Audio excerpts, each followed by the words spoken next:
নমস্কাৰ অসমবাসী, মই দীপু ৰয়। মোৰ ইউটিউব চেনেল দীপুজ ট্ৰাভেল ব্লগলৈ সকলোকে স্বাগতম জনালোঁ। আৰু আজি আমি এটা সুন্দৰ ঠাইত গৈ আছোঁ।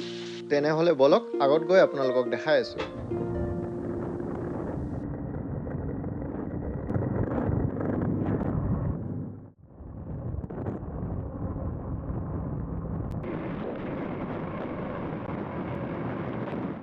চ' গাইজ, আজি আমি আহিছোঁ বটদ্ৰৱাৰ নতুন প্ৰকল্পলৈ। তো বলক আপোনালোককো দেখাওঁ।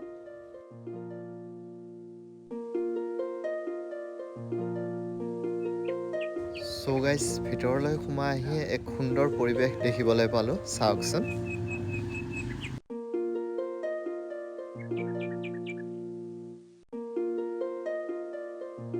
গেটৰ পৰা সোমাই আহিয়ে পোনপ্ৰথমে গুৰু আসনখন দেখিবলৈ পোৱা যায়। গুৰু আসনৰ বাওঁহাতে আমি দেখিবলৈ পাইছোঁ বিষ্ণুৰ দশ অৱতাৰ। চাওকচোন।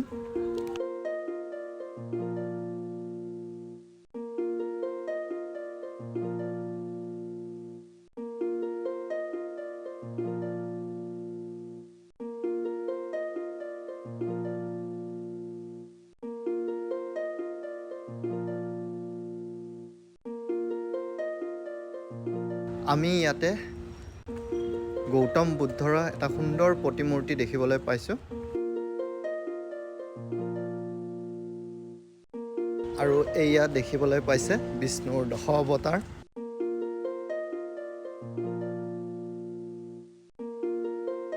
এই স্থানখন কেৱল এক ধৰ্মীয় স্থানেই নহয়, ই হৈছে অসমৰ সাহিত্য, সংস্কৃতি আৰু বৈষ্ণৱ ধৰ্মৰ এক মূল কেন্দ্ৰবিন্দু।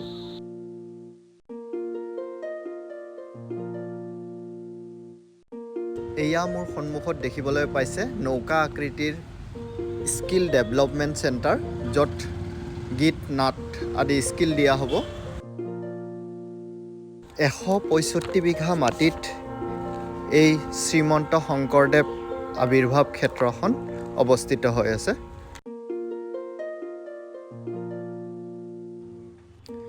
এয়া মোৰ সন্মুখত আপোনালোকে দেখিবলৈ পাইছে তাল আকৃতিৰ কলা কেন্দ্ৰ, কিন্তু বৰ্তমানলৈ সাজি উঠা নাই সম্পূৰ্ণভাৱে। শ্ৰীমন্ত শংকৰদেৱ আৱিৰ্ভাৱ ক্ষেত্ৰখন সাজি তোলাতে প্ৰায় 227 কোটি টকা ব্যৱহাৰ হৈছিলে।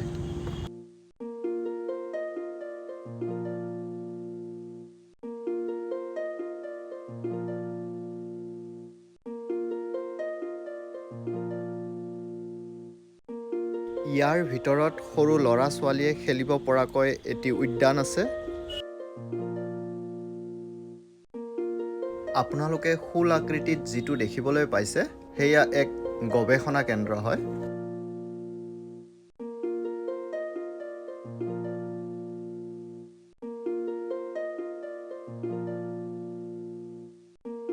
আৰু ইয়াতে অতিথি থাকিব পৰাকৈ ৰেষ্টৰুমো বনোৱা হৈছে। চাওক, বৰ্তমানলৈ সাজু হৈ উঠা নাই।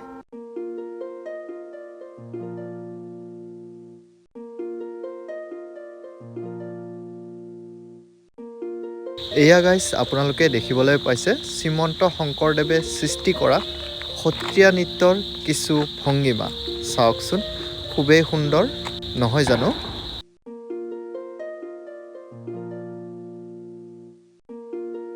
আৰু আমি ইয়াৰে ভিতৰত এটি সুন্দৰ ডাঙৰ ফুলনি বাগিচা দেখিবলৈ পাইছোঁ।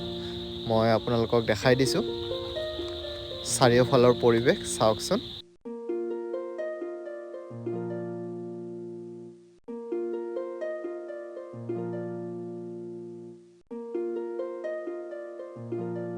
ইয়াতে আমাৰ মৰমৰ জুবিন দা, ভূপেন হাজৰিকা আৰু জ্যোতিপ্ৰসাদ আগৰৱালাৰ তিনিটি ছবি দেখিবলৈ পাইছোঁ।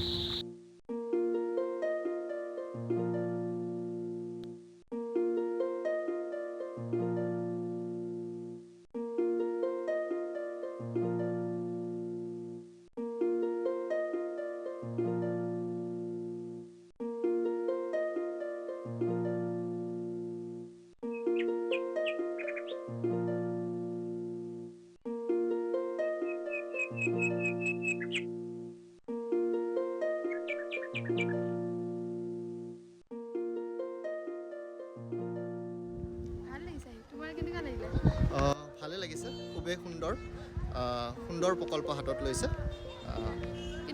কিন্তু সম্পূৰ্ণ হোৱা নাই এতিয়ালৈকে যেতিয়া সম্পূৰ্ণ হ'ব তেতিয়া আমি ভিতৰত কি স্থাপনা কৰে সেইবোৰ দেখাম